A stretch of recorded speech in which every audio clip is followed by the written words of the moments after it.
Hello, everybody. We'll give folks just a moment here to get logged in and their Zoom set up.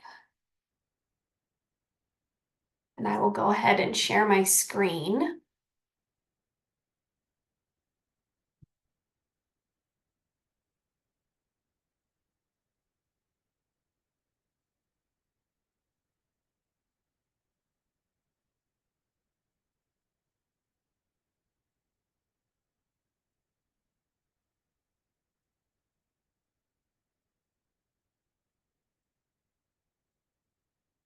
All right.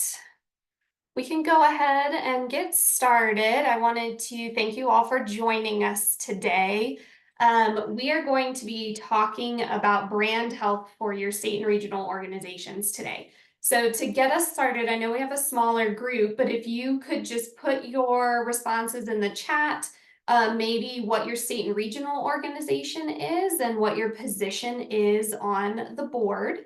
My name is Katie Rendon. I am the AVP for Student Success at Aspen University. I'm located in Aurora, Colorado. I am past president for RMACRO, Rocky Mountain Acro. Looks like we've got Indiana Acro. Welcome.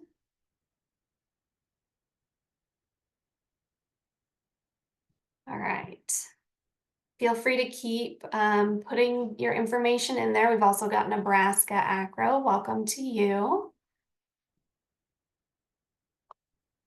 I wanted to start today just really briefly showing you the ACRO Board of Directors, just like your state and regionals. ACRO has a board. And if you're not familiar with our board members, this is who they are. These are the lovely folks that lead the ACRO organization, and you are always welcome to reach out to them if you have questions or concerns. But we do have several board members, and here are the VPs who oversee our different areas. Also got Upper Midwest Acro in the chat, so welcome to you. Today, I also wanted to point out, if you haven't seen this already, Acro has an agreement with all of the state and regionals. Each state and regional is supposed to be reviewing and signing this annually. So if your state and regional hasn't done this yet, feel free to snap that QR code or reach out to myself or anybody else in the state and regional committee, and we can get that over to you. But we do want every state and regional to be reviewing this and signing it and then sending it back to Acro when you have time. So we're going to be talking today about brand health and those strategic planning strategies. Strategic planning framework. So when you're building your strategic plan, you're going to want to make sure these 5 elements are included. So that is your mission. What is driving your organization forward? Your vision, where do you want your organization to be? Your values, your guiding principles that gives you your purpose and your direction for your organization. Your goals and objectives, so that's your milestones that you're trying to meet. And then there's your strategy. So that is your plan of action. And this is where we are going to be spending our time today. So we're going to be discussing your brand health and your state and regional organization as a business, because that is what it is. You provide services, you're collecting revenue, you have the goal of meeting the needs of your customers.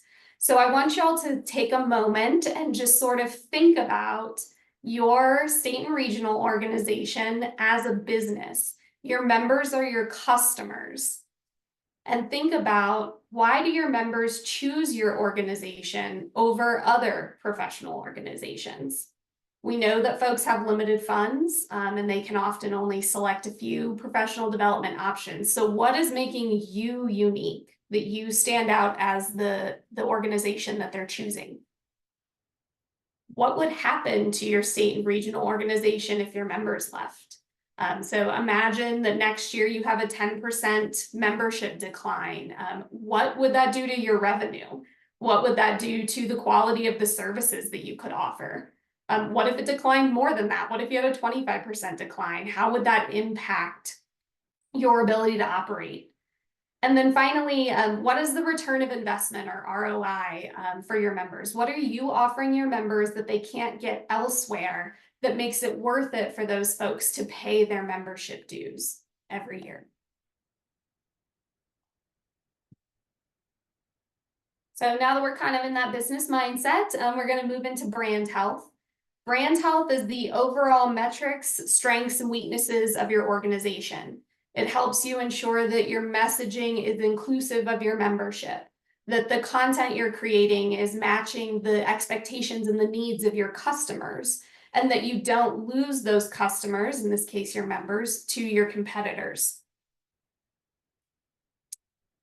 Before we dive into the details of brand health, there are various ways to measure brand health. We've got a bunch of them listed here. They're probably things that you're already a bit familiar with, but we're going to be referring back to these throughout the presentation and where they sort of fit in. So to start, I wanted to refer to a concept that might be familiar to some of you as admissions and registrar professionals, and that is the enrollment funnel. So when we're working to bring students into our organizations, you have your prospects or your inquiries, and some of those become applicants. Some of them are eventually admitted, then a smaller amount pay a deposit, and then you finally have your enrolled students at the bottom. So you can see that you have a lot more prospects than you end up with enrolled students. It's the same concept with brand health, and you can put those steps for reviewing brand health into that same funnel format. Your largest group is going to be the awareness group. So those are your prospects, shall we say. They're higher ed professionals in your state and region, and how many of them have heard of your organization. Next down, we have the perception area. What do your members think about your organization? What do people who are non-members or the general public think about your organization, assuming that they are aware of it to begin with? Then we've got the usage group. Who has signed up for membership? Are they using that membership? What parts of it are they using the most? Then we've got preference. Do your members prefer you over other professional organizations? And then lastly, our smallest group at the bottom of our funnel are your advocates. So advocates are your biggest supporters, and they're going to be advocating for other folks to join your organization. So we've got a little mini brain break that I'll ask y'all to participate in. You can unmute and shout it out or put it in the chat. But how many brands of soda can you name? What pops to your mind when I say soda or pop? What jumps into your head? Do you mean Pepsi, broad? Oh yeah, Coke. broad like Pepsi, Coke, or narrow like Dr. Pepper, Mountain Dew? Either one. So we got Pepsi, Coke, Dr. Pepper, Mountain Dew. That's perfect. Thank you. So surprise, that was not really the game. You were actually demonstrating brand awareness. So what you are aiming for in your state and regional is to increase both your brand recall and your brand recognition. Those brands that first popped into your mind without really having to think about it, that was your brand recall. And then when you heard somebody else say something and you thought to yourself, oh yeah, that is a type of soda, that was your brand recognition. So what we're looking for with your SNR is that when people in your state or region ask something like, oh, where do you go to get professional development for admissions or registrar folks, that you are automatically what they think of. And if you're looking for ways to measure that awareness, surveys and historical membership data will be really helpful in this area.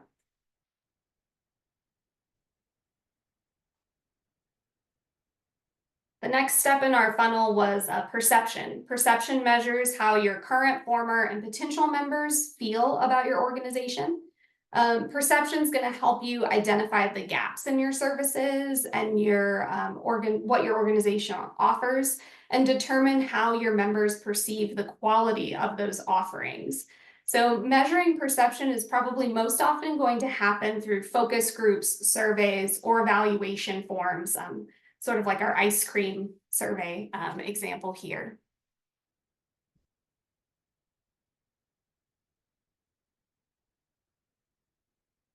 The next step is usage. So who's using your organization and who isn't using your organization? That might be even a more important question for you. And do you know why those folks are not using your organization? How often do the members that you have use your services, and which ones are they using versus which ones are rarely used?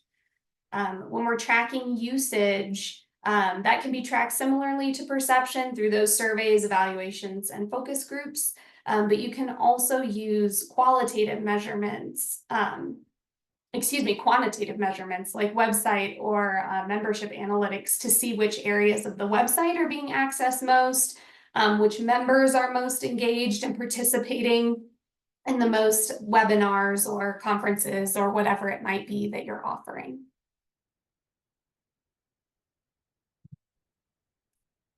The next step in our funnel was the preference section. So that is measuring how attached members are to your organization. Just like with our brand awareness, you are probably someone that has a preference between Pepsi and Coke.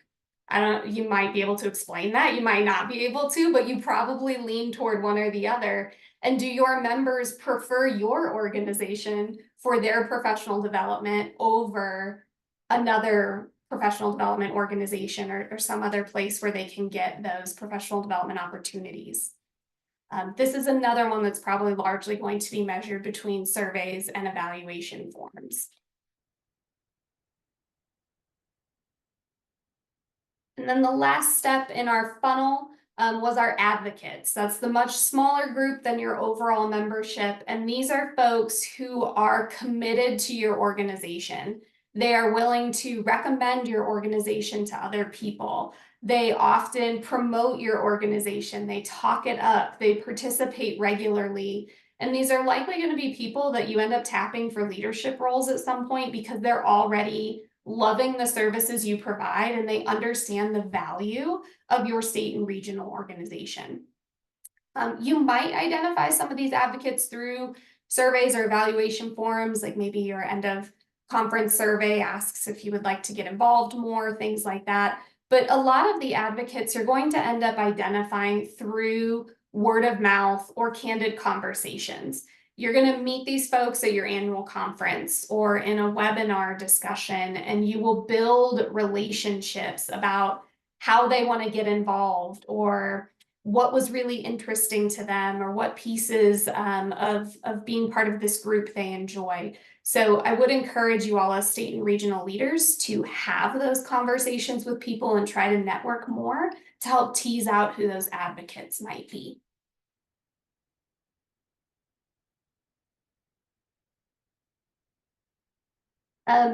So now that we've kind of worked through our funnel, the next step is to figure out what you're going to do with all of these measurements that you have. So you're going to evaluate your results. These 5 pieces are going to be fit together to develop a strategic plan to increase your overall brand health. So for example, if your state or regional organization, when you have gone through and you've evaluated these 5 areas, if you have a low preference level, you might want to identify potential changes to the services that you're offering. If you have a really high advocate level, then those are the folks that you might want to leverage to fill your board positions or maybe have them go out into other institutions and try to recruit new members, things like that. So we do have a sample for you here, just to show you some of the more simplistic ways of how you can organize your collected information. So on the left, we have each brand health category, all 5 of those. And then in the center there, we've got whether or not you and your board found those results unsatisfactory or satisfactory. And on the right, we have examples of action items and thoughts that maybe you had when you were looking at this issue. So for example, here in this scenario, we have awareness marked as low and unsatisfactory. So the action items and the thoughts over there indicate that there was low awareness among admissions folks or members of community colleges. And so then our sample action item is that maybe we create an email campaign that's specifically targeted toward recruiting those folks and helping them to see the value of joining the organization. If you lay out your responses in a similar pattern to this, then if you go down the right-hand column, that is essentially a very basic example of a pre-built strategic plan for the next year.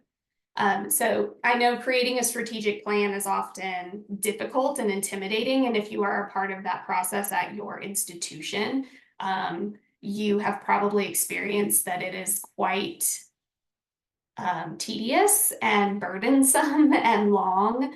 And a lot of folks on our state and regional boards, particularly if they've done it at their institution, they don't necessarily have the bandwidth or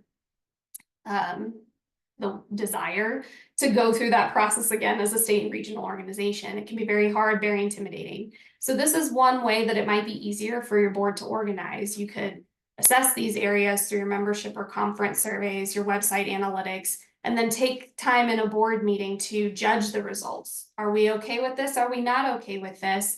What are top 2 or 3 action items for each area? And then that is your strategic plan for the year.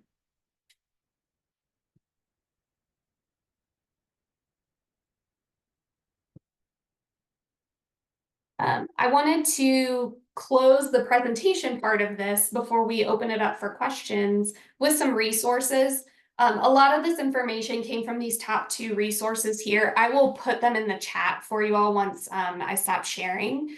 But I would really encourage you to check out those top 2, the Brand Tracking 101 and Guide to Brand Health Measurement. The third one there, which has the QR code, that QR code is going to take you to the state and regional handbook on the ACRO website. If you haven't checked that out, it's got a lot of really great information on how to set up and run your organization. So I will put that link into the chat as well.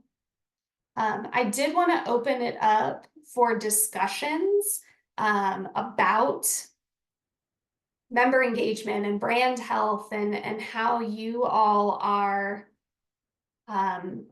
feeling as a state and regional organizational leader, if you're experiencing any issues in this area, and maybe see if we can get some suggestions for the group for making improvements.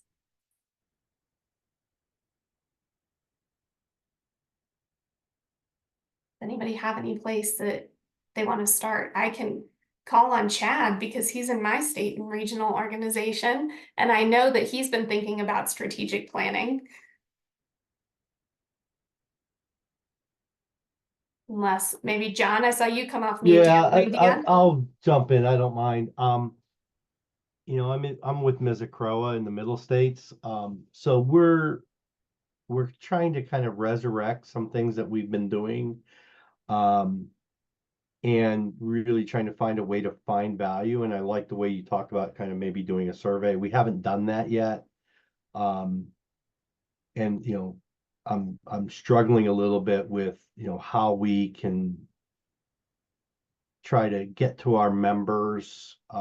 We've got, you know, maybe 300 plus members. So, you know, it's trying to communicate value, getting them to understand, you know, what the organization can do, won't do.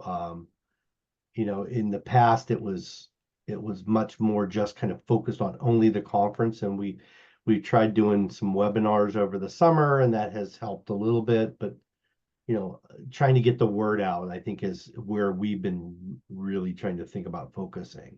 So, you know, appreciate any thoughts or ideas you have, even before we try to get to measuring.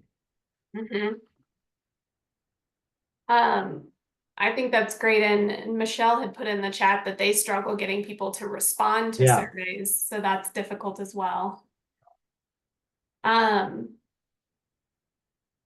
Yeah, I agree with both of those statements that you made, John, and then your comment, Michelle. I know for Remacro, our surveys have very low participation as well. Mhm. And we are also trying to increase member engagement. It seems that we have a few schools in our region who are really engaged and really see the value. And then we have other schools that very rarely attend things. So we're currently trying to assess if we can even figure it out, if that is a leadership support issue. Like maybe the leaders within that institution don't support professional development maybe as much, or if it's something that we're doing that institution is not seeing us to be of quite as much value or not.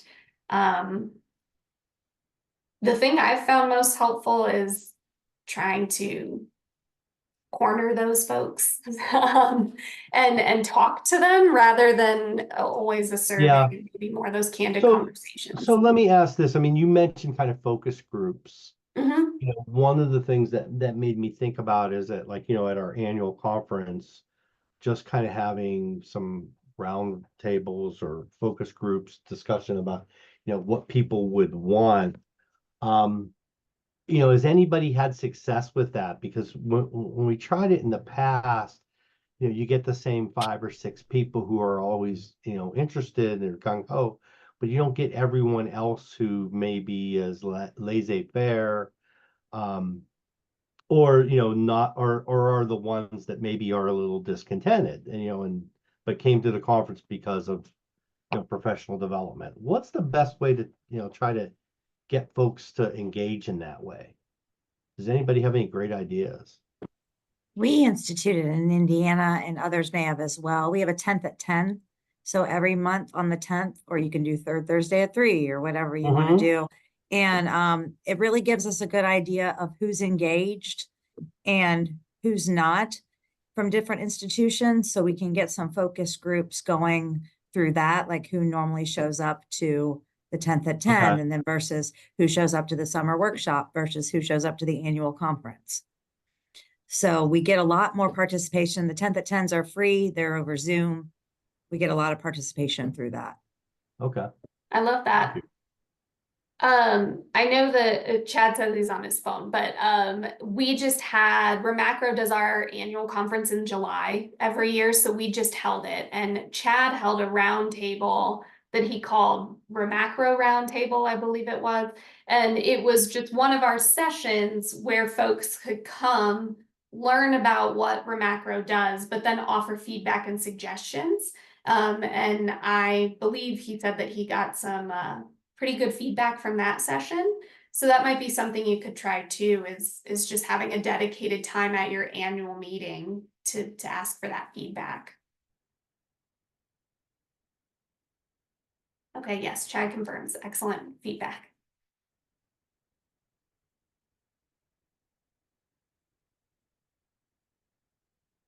How is everyone feeling about the engagement in your region? Are most of your schools members already?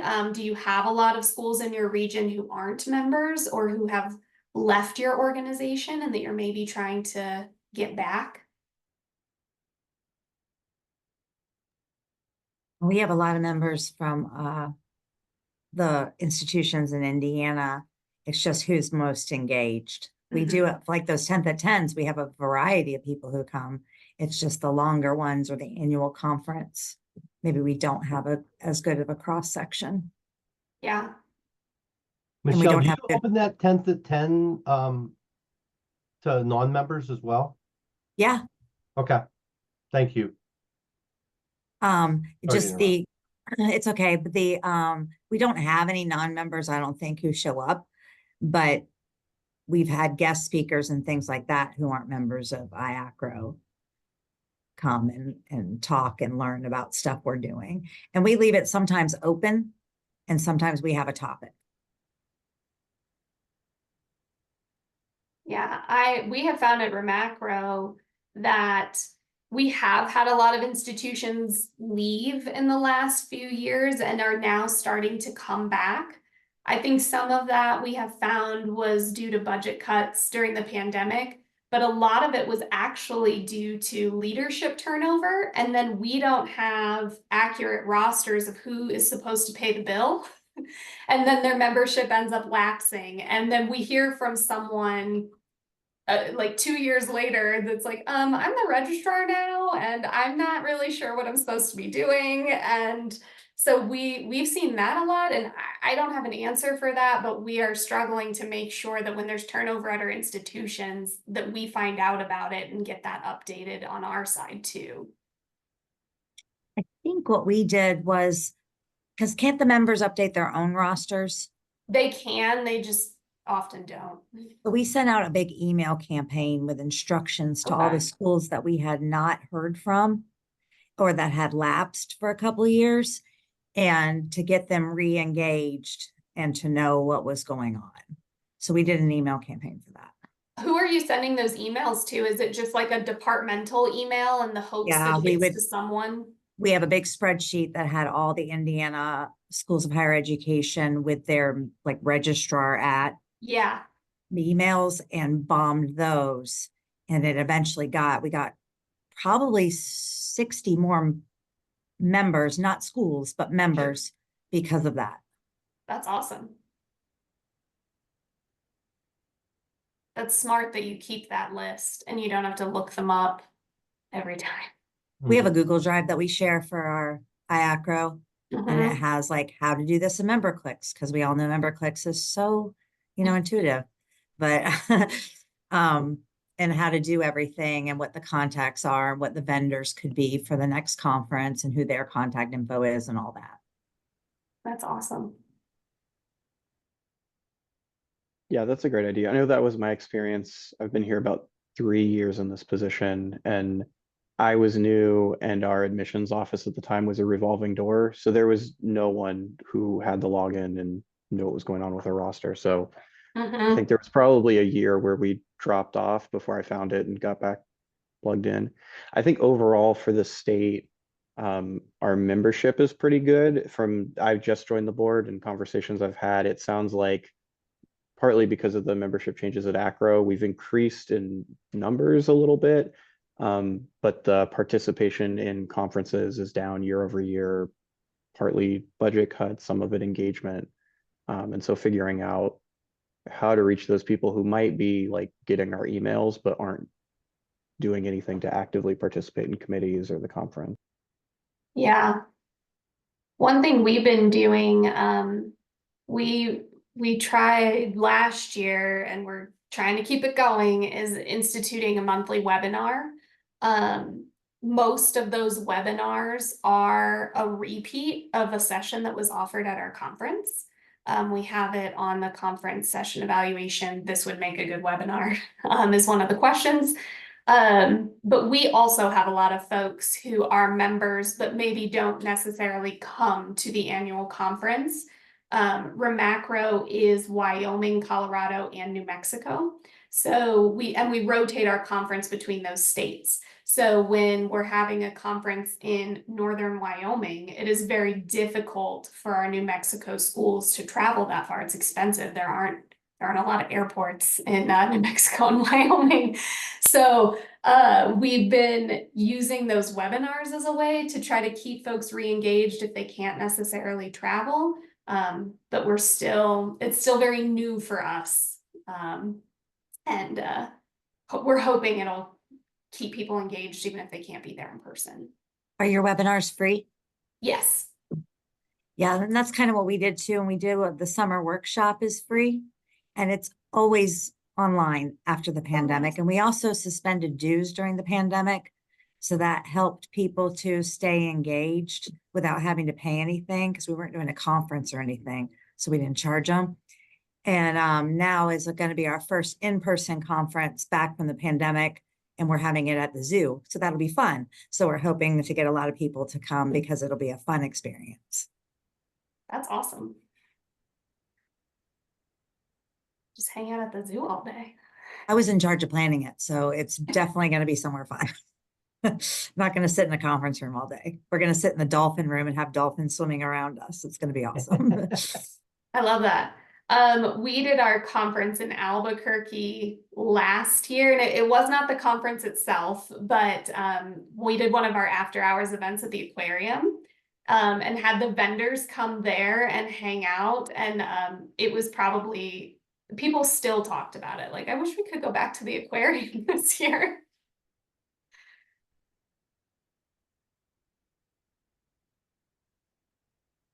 Any other thoughts or things that you all are struggling with increasing awareness or engagement in your region or your state? So I'm a part of UMACRO, the Upper Midwest Acro. And we actually have a lot of institutions that still pay membership fees and are still signed up, but don't attend the conference. It's pretty much the same handful of schools. And I know we've done some outreach in the past, but curious if anyone else has struggled with that or if you've had success of trying to re-engage them to attend the actual conference or your annual conference. Do you all also rotate where you hold it since you're a multi-state region? Yep. Are they still not coming if it's in their state? Well, part of it is another country, which is part of Canada. But I do know that in the past they used to attend. So I think it's Manitoba. It's, I mean, it's not all of Canada, but it's a few portions of that. And yeah, they still pay the fees, but don't attend. And then we have a handful of other schools. There's some smaller schools in Iowa that again are still members. And even when so last year we had it in Des Moines, and they didn't attend. This year it's in Minneapolis. So they're usually like pretty centrally located or somewhat easy to get to, but yeah, we still just kind of have some of that lack of engagement. Yeah. We had a few schools that weren't really engaging, and then they got a new registrar and suddenly they were engaging again. So some of it might be that maybe the leadership within that department doesn't push professional development, and I don't really know how to fix that. Yeah, somebody put in the chat, have you tried to do a survey? And they're not responding to that either. That's a good question that I can bring back to our committee if they've done that. Katie, I agree with the like leadership changes is that, you know, or it could be something as simple as having like outdated contact lists and it's just going to, you know, registrar at lawrencecollege.edu and a student worker is filtering those through, you know, it's like who really knows if they're not directly addressed, but. Yeah. Good. I know with my own team at my own institution, they are all members. And one time I asked them like, oh, did you see that in the newsletter or whatever? And their response was that they deleted those because they assumed they weren't supposed to be getting them. So, there may also be campaigns that we should all be doing to the leaders that are like, have you explained the state and regional organization to your team and that they are allowed to come to these webinars or whatever it might be? Because I think folks get so many emails, and with my team in particular, they know that there's limited budgets for things. So they probably just assume like, oh yeah, I'm not allowed to do that or whatever it might be. So that might be another idea that we all try is teaching leaders how to teach their team about our resources.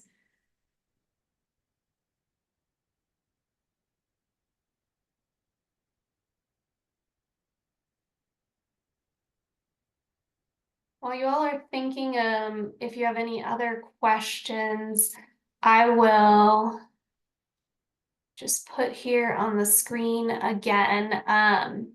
We are currently collecting proposals for the ACRO annual meeting, which is going to be in Seattle next year. So if there are any topics that you all would like to see at the annual meeting, please feel free to let us know. Excuse me. I will put my email in the chat. You can reach out to me directly. You can reach out in ACRO Exchange. We have a state and leadership, our state and regional leadership group in ACRO Exchange. You're welcome to join that, put ideas in there. You can also submit proposals yourself. So if you would like to lead a roundtable that talks about state and regional leadership pipelines or whatever it might be, you're also welcome to submit for those. Sessions are due September 16th. We are currently in the process of updating the state and regional handbook. Jonica's on this call. She's taking point on that, so she can answer any questions if you have those. But we are looking for adding best practices or contributions. If there's something you wish was in the state and regional handbook that you haven't seen, please feel free to point that out. And then ACRO already has the dates for the next 2 leadership meetings. Leadership happens every June, and state and regional board members are invited to attend. It's a 2-day conference in the DC area where all of the ACRO leaders and the state and regional leaders can get together and talk about where ACRO is going and how to increase member engagement at the national level and at your state and regional levels. And it's a really, really good way to kind of reconnect with those other leaders and trade ideas. So it will be happening, it's June 20th and 21st in 2025, and then June 19th and 20th in 2026. If you want to mark those on your calendars, if you're at all interested in attending that, we would love to have you. Jonica and I led a round table at the June meeting this year, and we got some really great feedback from our state and regional leaders on things that they would like to see ACRO do to support state and regionals more. So that's another thing that we talk about in those meetings.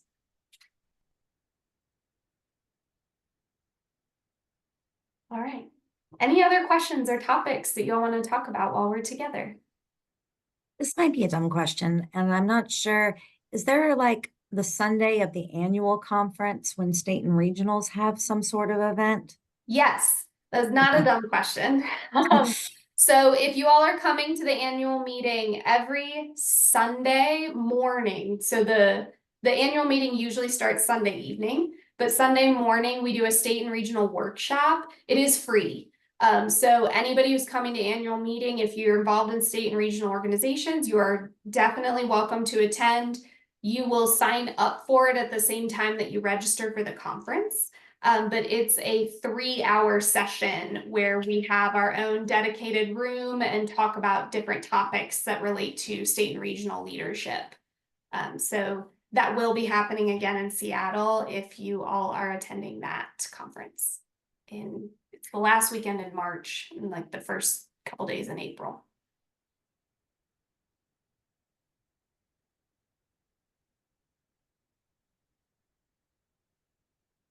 Any other thoughts?